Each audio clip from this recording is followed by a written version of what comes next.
Hi guys, welcome back to Bettina Libre. Today I want to talk about relationships, how important they are in our self-healing journey and how anxiety can have an impact on them. Back in 2017, when I had a mental breakdown, I isolated myself, even from social media. I didn't want anybody to see me the way that I was, and I was judging myself a lot. I felt like a loser that couldn't take care of herself, and I felt very inadequate. I lost a lot of friendships because of this, because I wouldn't answer to their texts when they were reaching me or their WhatsApp messages because I was not feeling well and people didn't know it. But also because I didn't know exactly what was going on with me and I didn't have the self-awareness that I have now. I also didn't have the language to properly communicate what I was going through. This impacted all my relationships, including my love relationships. And before, I was unaware of my triggers. And it is a fact that all relationships that we get involved are going to trigger us. They are a mirror of what is inside of us. With these experiences, I realized that I first had to understand my emotions and become aware of my triggers. Because many of my negative emotions were created by these unconscious triggers that I was holding. I assume, and I must say that you should never assume in relationships, that people will have to understand automatically what I was going through. And that if they didn't know it, they were just being mean to me. But how people was going to understand what I was going through if even myself didn't understand what I was going through? Nobody will read your mind. Nobody can feel exactly what you're feeling. And also nobody has to understand you by default. You have to understand that your friends and your relationships are not your parents. They don't have to love you and support you unconditionally. And I know these are harsh truths, but they had to be told.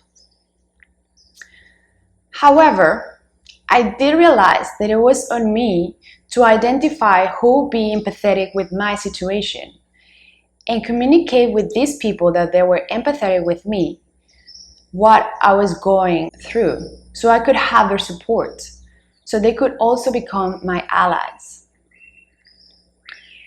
In my case, their support means just being able to vent about things that are bothering me, especially my negative thoughts, my automatic negative thoughts that most of the time make no sense whatsoever.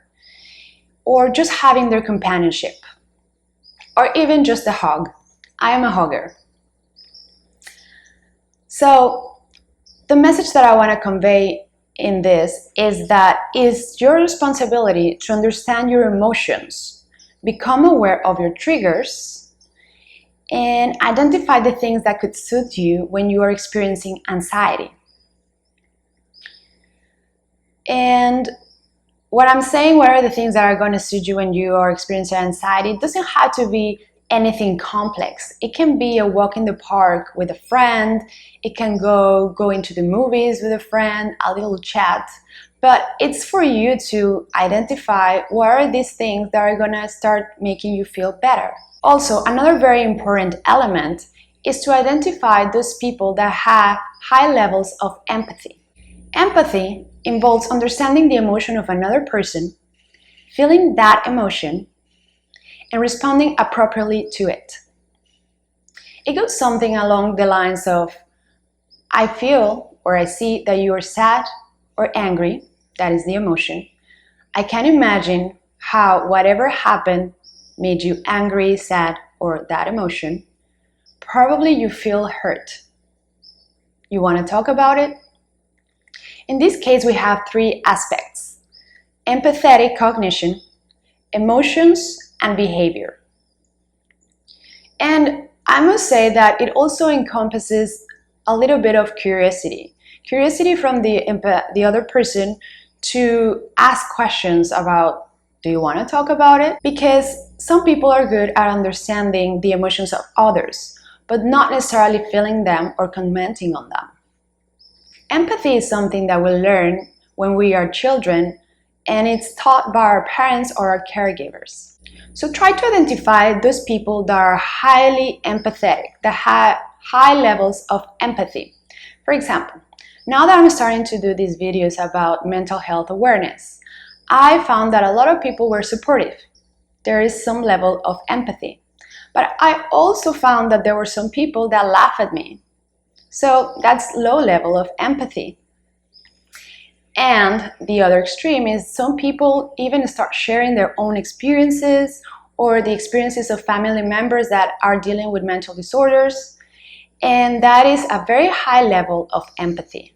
So you're going to have a mixed bag of people that have different levels of empathy. And that is okay and is perfectly normal. So it's very important for you to identify who are the people that, according to the levels of empathy, are going to be supportive for you. So it's very important for you to identify those people that can be part of your supportive network and create a support ecosystem so you can communicate with them timely what is happening. So there are several concepts from what I just talked about that I would like to highlight. So what are they? Awareness, emotions, trigger, communication. In this case, awareness will be the perception and understanding of oneself. Regarding emotions, it might come as a surprise to you that many people, or most people, don't know how to identify their emotions or even understand them. I'm going to share with you a little story about what happened to me, and I thought it was shocking. That when I just recently graduated from Harvard, I was a teacher assistant for a course that it's about leadership. And in the curriculum, the people that were taking the class, they had to identify their emotions and describe them. And as a surprise to me was that most of these people didn't know what an emotion was, and they were not even able to identify an emotion. They will use phrases like, I feel like I'm hungry, I feel that I should do this, I feel that she should say this. Those are not emotions. When describing emotions, we have to understand that emotions influence how we live and interact with each other. The choices we make, the actions we take, and the perceptions we have are all influenced by the emotions we experience at any given moment. So it is important for people to identify what are emotions. There are 8 primary emotions, 4 pairs of polar opposites. For example, joy and sadness, those are the opposites. Anger and fear. Trust and disgust. Surprise and anticipation. From these 8, we can even extrapolate to almost 34,000 emotions that they vary in intensity, in the level of intensity, and also we can have a combination of them. For example, you have serenity, that is in this pole, then joy in the middle, and then ecstasy in the other pole. And when we have a combination, for example, if we have trust plus joy, then we have love. That's another emotion. So we have the emotions of ecstasy and the emotions of love, right? It is very important as well to clarify the difference between emotions and feelings.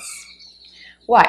Because emotions are instinctive and neurological reactions to a stimulus. And feelings are mental associations to an emotion that we assign with a particular meaning influenced by our conditioning. So the feelings are something that we learn, and emotion is something that our body is experiencing. It's more like a physical reaction, the emotion, and the feeling is something that we associated with that physical reaction. And I also want to talk about something that I feel is very important that I just mentioned. It's conditioning. And most of the people, they don't know exactly what their conditioning is. And what are conditioning? Conditioning is all the set of beliefs, values, concepts, memories, and experiences that you start assigning to your life and to yourself. And my experience with anxiety has made me self-aware and also has taught me a very important concept that now I use all the time. And it is emotional intelligence. And emotional intelligence is the ability to recognize and understand that emotions can drive behaviors that will impact positively or negatively myself and others. And I do a lot of journaling, which is an excellent tool. I'm also going to discuss about this in my next videos, because journaling has helped me identify different patterns that I have been working on, and especially my conditioning.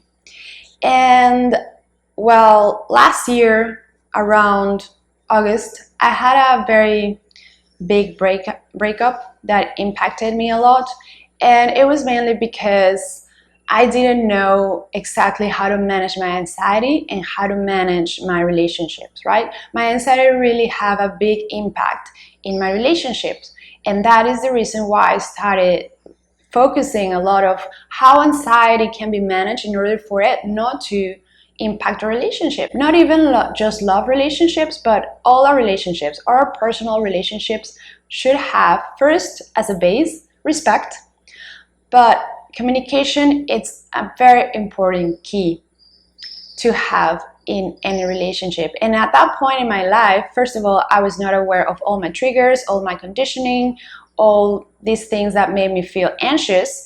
And of course, I was not able to communicate them to people around me, and especially to my partner. So I was reading and I was researching, and I'm a nerd. I'm always researching and reading about mental health, mental disorders, the brain, neuroplasticity, all these things. And I came across this little, how could you say, excerpt or poem or whatever you want to call it from the School of Life. And here I have one of my journals. And I wrote exactly what they talk about emotional intelligence, and this is written by Alain de Botton from the School of Life. Check them out. They're an organization that are focused on mental well-being. So what they say about emotional intelligence: when we talk about emotional intelligence, we are allowing to whether someone has the ability to introspect and communicate, to read the moods of others, to relate with patience, charity, and imagination to the less edifying moments of those around them. The emotional intelligent person knows that love is a skill, not a feeling, and will require trust, vulnerability, generosity, humor, sexual understanding, and selective resignation. The emotional intelligent person awards themselves the time to determine what gives their working lives meaning, and has the confidence and tenacity to try to find an accommodation between their inner priorities and the demands of the world. The emotionally intelligent person knows how to hope and be grateful, while remaining steadfast before the tragic structure of existence. It's a little bit dramatic, but I think it's beautiful.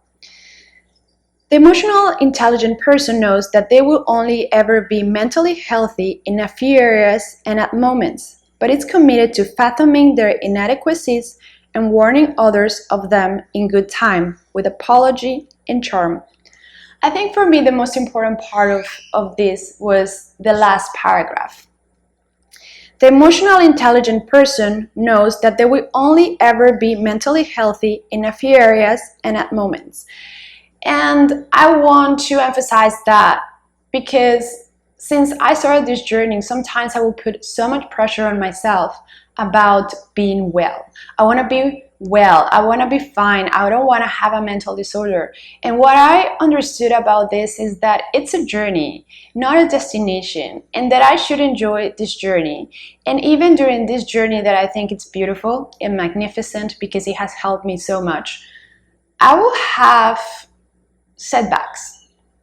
There will be certain times, certain periods of my life where I will have setbacks, and that it's okay, because that means that I need more time in that specific thing that put me in a setback, and I need to work through it. It just means that I'm not prepared yet to go to the next level, to put it in a way. Well guys, that's it for today. I finished my video with this beautiful excerpt from the School of Life, and I hope to see you next week. And you know the drill. If you like these videos and you want me to keep them making them, hit the like button, share with your friends, and subscribe. And I will see you until next week. Ciao!